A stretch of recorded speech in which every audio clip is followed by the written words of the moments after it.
জুলাই সনদে স্বাক্ষরকে কেন্দ্র করে সংসদ ভবন এলাকায় থেমে থেমে রক্তক্ষয়ী সংঘর্ষ চলছে। ধাওয়া পাল্টা ধাওয়ার ঘটনা ঘটছে জুলাই যোদ্ধা ও আইনশৃঙ্খলা রক্ষাকারী বাহিনীর মধ্যে। আহত হয়েছেন বেশ কয়েকজন। দুপুর প্রায় ১:৩০টার দিকে এই ঘটনা ঘটে, যা এখনও ছোট পরিসরে চলমান। এ সময় ক্ষুব্ধ জুলাই যোদ্ধারা সংসদ ভবন এলাকায় পুলিশের গাড়িসহ বেশ কয়েকটি ট্রাক ও বাস ভাঙচুর করে সড়কে অগ্নিসংযোগ করেছে। পরিস্থিতি নিয়ন্ত্রণে সাউন্ড গ্রেনেড নিক্ষেপ করেছে পুলিশ। সকালে জুলাই সনদ স্বাক্ষর অনুষ্ঠানের মঞ্চের সামনে অবস্থান নেয় জুলাই যোদ্ধারা। পরে তাদের সরিয়ে দেয় আইনশৃঙ্খলা বাহিনী। এ সময় অবস্থানকারীদের লাঠিপেটাও করতে দেখা গেছে পুলিশকে। এই ঘটনায় আহত হয়েছেন কয়েকজন জুলাই যোদ্ধা। তাদেরকে হাসপাতালে নেওয়া হয়েছে।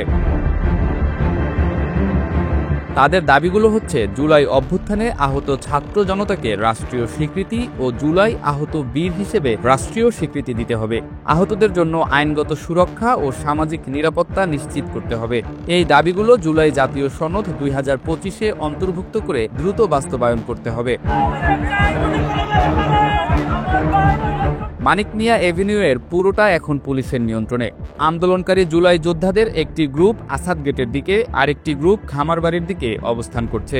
থেমে থেমে সাউন্ড গ্রেনেড ছুটছে পুলিশ।